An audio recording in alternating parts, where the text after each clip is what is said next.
Bonjour les amis et bienvenue dans cette nouvelle vidéo YouTube. Aujourd'hui, je vais vous montrer exactement comment j'arrive à closer des deals à plus de 6 000 € en appel de vente. Je vais vous montrer toutes les différentes étapes de mon script de vente, comment gérer les objections, mais aussi de savoir voilà, quel est votre objectif avec le closing. On va voir tout ça ensemble.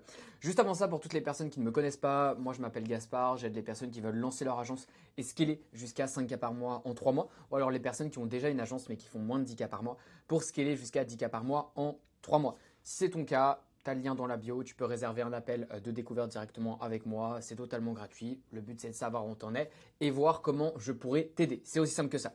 Donc voilà, on commence tout de suite. Aujourd'hui, je vais vous présenter ma stratégie ultime pour closer des clients à plus de 6 000 €. Ok. Donc là, aujourd'hui, vous allez pouvoir comprendre comment je suis passé de la personne que j'étais avant où je ne savais pas quoi dire en appel, j'envoyais des devis sans avoir aucune réponse, j'étais pas à l'aise en appel, à maintenant closer des deals à plus de 6 000 €, recevoir des paiements de 2 000 € là, comme vous le voyez sur mon Stripe en appel et être très à l'aise tout simplement quand je suis en appel de vente. Ok. Et on va voir tout ce que j'ai mis en place pour passer de cette situation à la situation actuelle. Donc, pour vous expliquer un peu ce qu'on va voir ensemble. Déjà, premièrement, on va voir ensemble le closing, c'est quoi? Très simplement, très rapidement. Ensuite, on va voir voilà, votre objectif avec le closing. Quand vous prenez un appel de vente, c'est quoi un petit peu votre objectif dans la globalité, autre que bien sûr closer le client. On va voir les différentes étapes du closing et ensuite on va voir les objections. Donc c'est parti, on commence ensemble. Le closing, c'est quoi? Extrêmement simple. Le closing, c'est le fait de vendre en appel un service ou un produit à une personne. Donc par exemple, voilà, quand vous avez prospecté différentes personnes, réservé un appel avec eux, vous allez tout simplement faire un appel, présenter votre offre et votre but, c'est qu'à la fin, ça devienne des clients. Et le fait de voilà, qu'ils vous payent et que ça devienne un client, c'est ce qu'on appelle closer tout simplement. Donc voilà. Maintenant, on va voir ensemble c'est quoi votre objectif avec le closing. Donc, on va le voir de suite. Là, ça c'est un petit peu la situation en fait de l'appel. De manière générale, si on doit illustrer ça, pardon, entre le moment où la personne arrive en appel avec vous et entre le moment où elle quitte cet appel et qu'elle vous a payé, je l'espère, c'est un petit peu ça ce qui se passe. Donc premièrement, on a votre prospect. Votre prospect, il arrive dans l'appel avec une situation actuelle. Ok. Par rapport à son business, il a peut-être des problématiques pour avoir plus de clients, gérer ses réseaux sociaux, faire des campagnes, gérer un article de blog pour booster son SEO. Il arrive avec différentes problématiques. C'est pour ça qu'il est en appel avec vous, sinon il ne sera pas en appel avec vous, tout simplement. Donc, le but, ça va être de comprendre sa situation actuelle. Ok, là, qu'est-ce qui t'empêche qu'est-ce qui te bloque? Ok, il y a ça qui te bloque. Là, c'est quoi un petit peu tes objectifs? C'est d'aller à X, Y résultats par mois. Ok, d'après toi, il y a uniquement ce que tu m'as dit qui te bloque ou il y a autre chose? Non, il y a autre chose. Ok, ça fait combien de temps que tu es bloqué avec ça? Ok, le but, ça va être de comprendre en profondeur la situation actuelle de votre prospect. Parce que si votre prospect se sent compris et il voit que vous comprenez en fait sa situation, il va se dire ok, la personne a réussi à cibler exactement là où j'ai besoin d'aide, donc probablement elle va être en mesure de m'aider. Et ça c'est hyper important. Il faut que votre prospect ait le sentiment d'être compris dans ce qu'il dit et dans ses difficultés tout simplement. Donc là on a le prospect actuel. Le prospect actuel peut-être qu'il fait 5K par mois. Ok. Et bien lui, il veut atteindre 10K par mois. Ok, c'est sa situation désirée. Parce que s'il a 10K par mois, il a ce revenu en plus. S'il a 10K par mois, il peut engager une nouvelle personne dans son équipe, scaler, etc. Donc là, il est dans sa situation actuelle et il veut atteindre une situation désirée, tout simplement. Ok. Et actuellement, il est en appel avec vous parce qu'il cherche une solution qui va pouvoir lui faire passer de sa situation actuelle à sa situation désirée. Et c'est exactement comme ça que vous devez présenter votre offre. C'est-à-dire que vous allez comprendre quelle est la situation actuelle de la personne. Ok, vous avez problématique 1, problématique 2, ok, ça fait ce temps-là, ça fait, vous avez essayé ça, mais ça n'a pas marché, etc. Ok, j'ai la solution, voilà notre solution, voilà notre offre. Et là ensuite vous présentez votre offre, qui bien sûr doit être une offre irrésistible. J'ai fait une vidéo sur comment créer une offre irrésistible, je vous invite à aller la regarder juste après cette vidéo.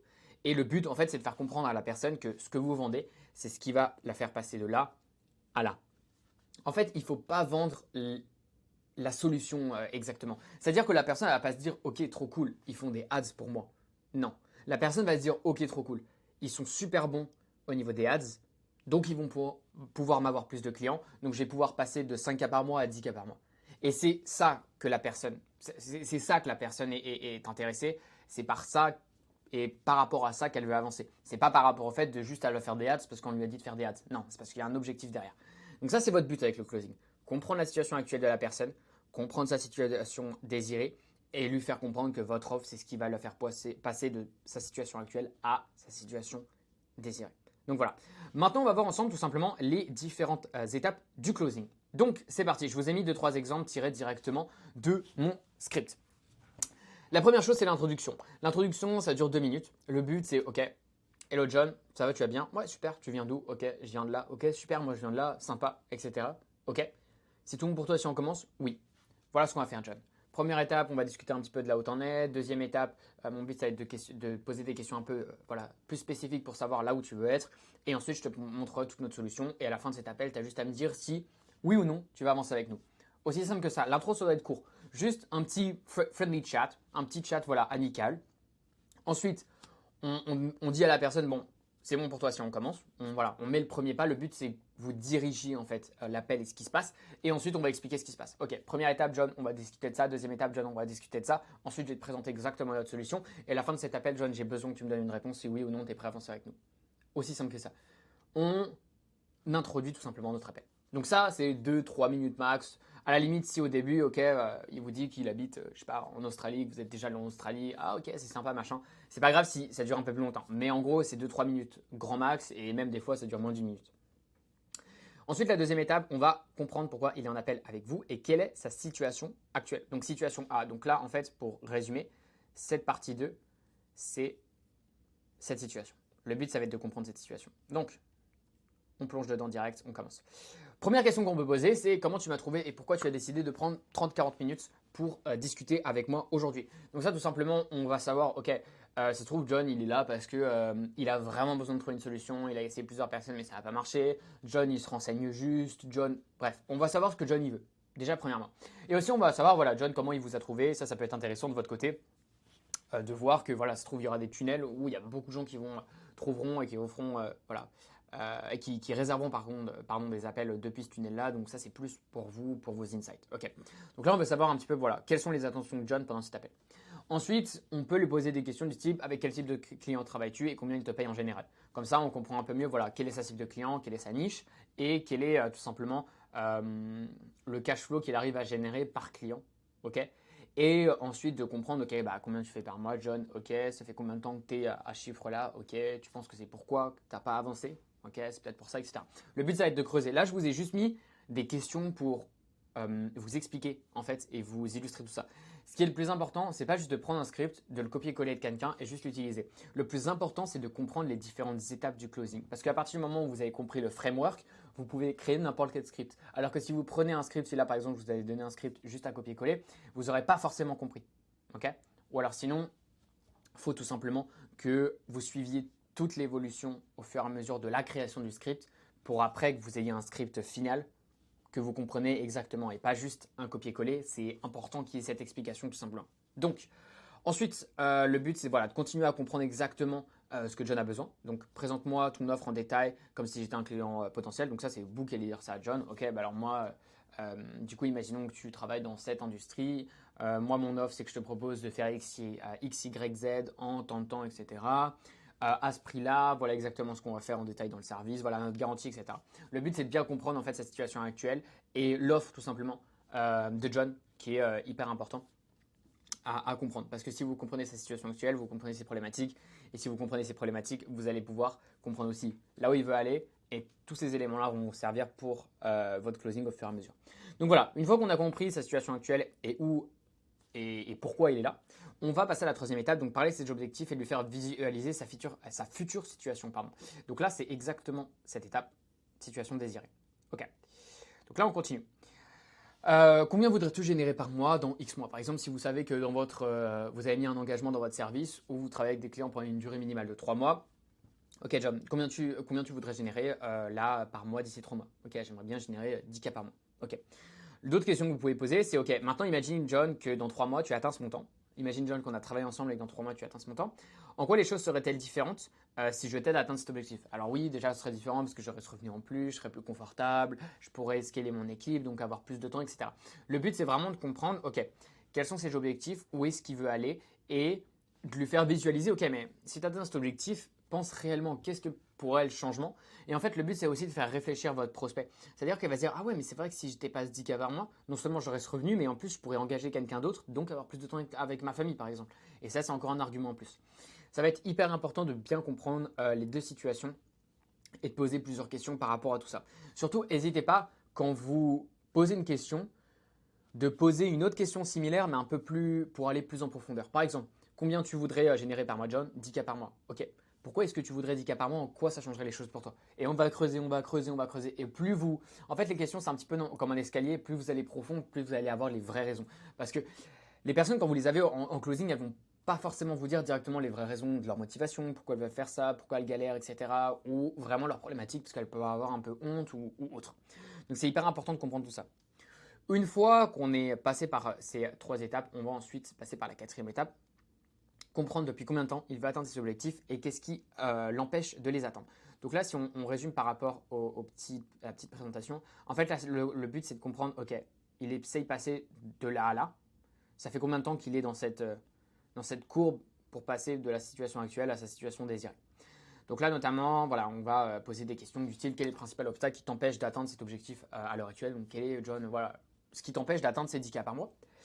Quelles seraient les conséquences? Là, c'est pour inverser un petit peu la chose. Quelles seraient les conséquences sur ta vie et ton business si tu ne résous pas ce problème dans les prochains mois? Ok, si j'arrive pas à faire 10K dans les prochains mois, ça va être vraiment compliqué parce que j'ai vraiment besoin de quelqu'un dans mon équipe.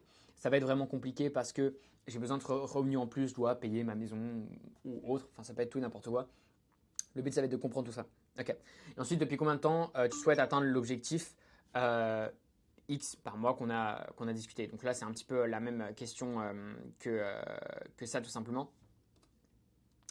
Qui est tout simplement, voilà, là, on va comprendre quel est le principal obstacle. Ok. Et là, ça fait combien de temps qu'il souhaite atteindre cet objectif, tout simplement. Ce qui est hyper important parce qu'on va pouvoir l'utiliser et lui dire, ok, John, ça fait 6 mois que tu as atteint cet objectif. Ce qui est super, c'est que là, à l'heure actuelle, tu cherches une solution pour améliorer tout ça, mais si tu nous avais contacté 6 mois plus tôt, il faut aussi comprendre que probablement tout ce qu'on a discuté à l'heure actuelle, excusez-moi, tu les aurais probablement atteints et ces 10 000 euros, tu les aurais probablement atteints. Donc ce qu'il faut comprendre, c'est que là, on peut régler le souci tout de suite, mais plus tu attends, plus ça te coûte cher. Et ça va être des éléments tout simplement que vous allez pouvoir utiliser tout au long de votre closing.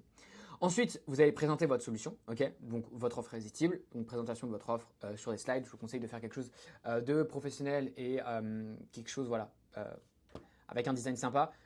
C'est pas le truc où il faut le plus se concentrer, le branding, etc. Mais d'avoir une présentation clean, ça montre, voilà, ce que vous faites et comment vous le faites. Ça donne un premier avant-goût et ça, c'est hyper important. Ensuite, on passe dans l'étape tout simplement du closing. Donc là, notamment, ce que vous pouvez dire, c'est ok, bah super, John, tu n'as plus d'autres questions. Voilà les prochaines étapes. On s'occupera du paiement ensemble. Et une fois que c'est assez fait, tu recevras ton accès, tu recevras notre onboarding process, l'email de bienvenue, etc., etc., etc. Donc ça, c'est vraiment la fin au niveau du closing. Là, on va tout simplement avancer sur la suite.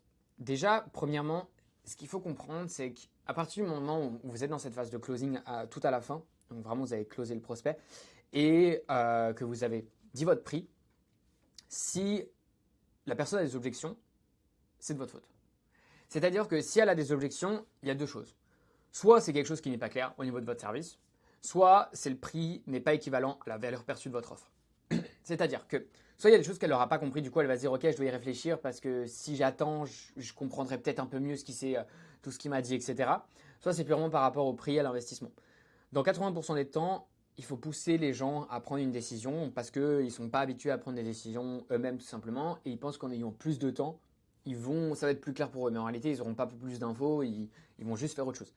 Donc c'est hyper important voilà, de leur faire comprendre tout ça. Ok, on va le voir juste après. Mais ce qu'il faut toujours garder en tête, c'est que si la personne n'a pas une réaction du style « Ok, comment je paye ?», c'est qu'il y a quelque chose que vous aurez pu mieux faire. Et c'est hyper important de le garder en tête. Et à partir du moment où tu as une agence, il faut que tu gardes en tête que peu importe ce qu'il arrive, ok, même si c'est quelqu'un de ton équipe, etc., qui fait mal son travail, c'est toujours de ta faute. C'est qu'il y a quelque chose que tu as mal fait. Et c'est hyper important de s'en rendre compte. Donc là, c'est vraiment ces deux points-là. C'est soit que le service n'est pas clair ou alors que la personne se dit « Bon, j'ai pas vraiment besoin de ça au final » ou c'est vraiment que le prix n'est pas équivalent forcément à votre offre. C'est-à-dire qu'il n'y a pas de truc trop cher. Okay, c'est trop cher, ça veut juste dire le prix que tu demandes, ce n'est pas la valeur que je perçois depuis ton offre, donc je trouve ça trop cher. C'est tout. Et là, on va le voir tout simplement au niveau des objections, comment on gère ça. Donc là, le prix dévoilé. Donc là, par exemple, ok, vous dites, John, une fois que le paiement est fait, nanana, l'investissement est uniquement de 2000 euros par mois pour un engagement de 3 mois. Silence. Le jeu, c'est que là, le premier qui parle, il a perdu. Surtout que dites-vous que votre prospect, ça fait 1 heure que vous discutez ensemble, peut-être 20 minutes que vous lui pitchez une solution. Quand vous allez lui dire tout simplement le prix, il va faire prix égal et se remémorer tout ce que en fait, vous lui avez présenté. Donc il va réfléchir. Là, le plus important, c'est de ne pas parler. Même si c'est pendant 10 secondes, il ne faut pas parler parce que la personne réfléchit tout simplement. Ce que je vous conseille, petit tips, si vous commencez le closing et vous n'êtes pas à l'aise, vous avez 2 possibilités. La première possibilité, c'est qu'une fois que vous droppez votre prix, vous ayez une bouteille, une gourde à côté de vous et que vous buvez. Le deuxième tips, c'est tout simplement que vous ayez un carnet et qu'une fois que vous avez droppé le prix, vous faites semblant d'écrire un truc. Comme ça, vous ne serez pas en train de rien faire et être stressé pendant 10 secondes. Et ça vous permet, voilà. En fait, la personne va voir, vous faites autre chose, donc vous attendez une réponse d'elle. C'est aussi un excellent moyen de le faire. Une fois que le prix est dévoilé, il y a 2 possibilités. Réponse positive, ok go, je suis prêt. Bam, paiement. Direct. Ce qu'on veut, c'est avoir un paiement en appel. C'est hyper important. Une des choses qui m'a énormément aidé, notamment à en fait, m'améliorer au niveau du closing, c'est pas de dire ok super, je vous envoie une facture. Le problème de la facture, c'est que ce qu'on veut, c'est avoir un paiement maintenant et sécuriser le paiement. De faire une facture, il suffit qu'il y ait un concurrent qui le contacte, il suffit qu'il y ait autre chose, il suffit que je sais pas, ça peut être tout et n'importe quoi, ou que le mec il s'embrouille avec sa femme ou autre, qui fait que ça peut en fait voilà, vous faire annuler votre vente. Donc on oublie tout ce qui est devis, etc. Ce qu'on veut, c'est un paiement de suite. Plusieurs options qui s'offrent à vous. Soit vous faites un virement directement pendant que vous êtes en appel avec la personne, mais c'est assez compliqué, il faut qu'il copie-colle le truc, l'IBAN, le machin. Surtout qu'après l'appel, c'est pas impossible qu'il annule le virement, c'est totalement faisable. La deuxième option, et celle que je préfère, c'est d'envoyer un lien de paiement. Donc vous avez 2 solutions, soit vous utilisez Stripe, soit par exemple Revolut, où vous allez pouvoir en fait envoyer un lien à la personne et la personne va pouvoir payer avec Apple Pay, Google Play, sa carte bleue, etc. Comme si en fait elle commandait quelque chose sur Amazon. Donc en fait, pendant l'appel, vous pouvez avoir tout simplement ce paiement et après dire ok, une fois que le paiement est fait, je vous explique les prochaines étapes et vous expliquez les prochaines étapes en appel à votre client. Comme ça, vous êtes sûr que il est closé et que le paiement est fait au niveau de tout ça. Après, ce que vous pouvez faire, c'est aussi prendre des dépôts directement en appel pour avoir tout simplement et réserver par exemple et confirmer en fait le fait que vous avez travaillé ensemble parce que des fois on peut avoir pas des objections mais des problèmes un petit peu de logistique et je vais venir tout de suite. Donc ça c'est la situation réponse positive. Ensuite, on a le prix dévoilé et la situation où on a des questions. Le fait que la personne ait des questions, ça ne veut pas dire que votre vente, elle a pas marché ou autre. C'est juste que des fois, les gens ont voilà, quelques questions, etc. Mais ça veut dire qu'il y a peut-être quelque chose où il y a à améliorer. Okay, mais sachez que c'est quand même une minorité du temps où les gens vous disent « Ok, comment je paye ?» En général, ils vont avoir une dernière question ou ça va être juste « Ok, donc si je résume bien, on fera ça, ça, ça, ça, ça. » Ce sera pour ce prix-là, cette garantie-là, etc. Donc voilà, on a 2 options. Soit on a des objections, soit on a de la logistique. Les objections, c'est tout ce qui va être je dois y réfléchir, c'est trop cher, j'ai pas le temps, je vais rediscuter avec mon associé et ma conjointe. Ok. En réalité, il n'y a pas vraiment. En fait, les objections, ça existe, mais à la fois pas vraiment. C'est-à-dire que c'est plus une excuse, soit parce que la personne n'ose pas vous dire non en face, soit parce qu'au final, tout ce que vous avez montré par rapport à la valeur, la personne ne voit pas une corrélation entre votre prix et la valeur de votre service. Donc là, par exemple, je dois y réfléchir. Okay. Là, en réalité, la personne, si elle entend 24 heures, 1 heure, 24 mois ou 10 ans, elle n'aura pas plus d'informations. C'est-à-dire à partir du moment où elle quitte l'appel, en fait, elle va juste te dire prix, service, est-ce que c'est bon pour moi? C'est à peu près tout. Donc, en fait, ce qui est hyper important, c'est quand la personne vous dit je dois y réfléchir, c'est lui dire ok, je comprends tout à fait, c'est une réaction humaine, voilà. Tu te dis que plus tu vas avoir de temps, plus ce sera clair pour toi. Mais en réalité, à l'heure actuelle, je suis la seule source d'information que tu as tout simplement. Donc, est-ce qu'il y a quelque chose qui n'était pas clair? Ok. Donc 80% du temps, les gens vont vous dire non, non, non, c'était très clair. Ok. La deuxième question que vous posez juste après, c'est pour que je comprenne bien de mon côté, est-ce que tu dois purement réfléchir par rapport au service et si tu en as réellement besoin dans ton business ou par rapport à l'investissement? Non, purement par rapport à l'investissement. Dans 80% des cas, c'est l'investissement parce que justement, votre service, si c'est votre cible et que vous avez bien développé en fait votre service en général, il fit avec votre cible. Ok, donc le but, ça va être de comprendre, et on le reviendra juste après, en fait de comprendre le problème, d'isoler le problème. Donc là, une fois qu'on a isolé le problème et que là, la personne, on sait qu'elle doit réfléchir par rapport à l'investissement, vous allez tout simplement lui dire, OK, donc si je comprends bien, si on rend l'investissement plus simple ensemble, tout simplement, ce sera un 10 sur 10 et tu serais prêt à avancer avec nous. Oui. Donc là, on a isolé le problème. Maintenant, pour l'investissement, vous avez différentes possibilités. Soit vous faites un paiement en plusieurs fois, soit vous essayez d'ajuster votre engagement, votre garantie, etc. pour rendre, on va dire, cette étape un peu plus facile. Ou la deuxième étape, c'est clairement lui dire, bah, écoutez, là, à l'heure actuelle, dans tous les cas, vous avez vu tous les témoignages de nos résultats, vous avez vu notre super garantie, vous êtes sûr d'avoir des résultats avec nous, etc. Et le but, ça va être de remonter la valeur pour expliquer que voilà, l'investissement est égal en fait à la valeur proposée et limite le mieux quand tu as une offre irrésistible, c'est que la valeur elle est tellement haute que quand vous dites le prix pour tout ce qu'il y a, c'est pas cher. Enfin, ça paraît pas cher. Et ça, c'est hyper important. Ensuite, c'est trop cher. C'est trop cher. Il n'y a jamais de truc où c'est trop cher. Le plus important, c'est OK, c'est trop cher, mais par rapport à quoi? Ah oui, j'ai vu un concurrent qui le fait 500 euros moins cher, etc. OK. Là, ce que vous allez essayer de comprendre, c'est que dans 80% du temps, le concurrent, il n'a pas forcément les mêmes résultats, il n'a pas forcément une meilleure garantie. En fait, il faut juste faire comprendre à votre prospect que c'est un petit peu comme les voitures. Il existe des Toyota comme il existe des Lamborghini. Maintenant, c'est ton choix sur quel type de voiture et quelle qualité tu veux investir. C'est aussi simple que ça.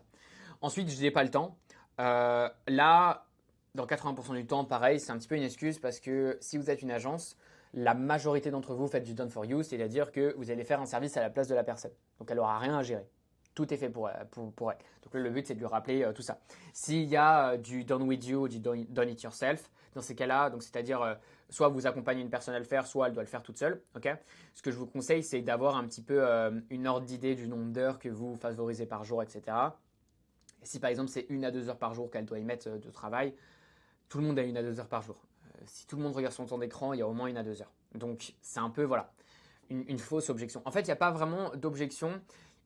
Dites-vous, c'est juste que la personne en question a une vraie objection, mais elle va vous dire quelque chose d'autre et elle veut vite sortir de cette situation. Et ensuite, je vais en discuter avec mon associé et ma conjointe. Alors, si c'est son associé, ça va être un peu différent parce que si c'est voilà, une société, en général, il faut l'accord des deux associés et le fait qu'un associé prenne une décision tout seul dans certaines boîtes, ça peut poser problème.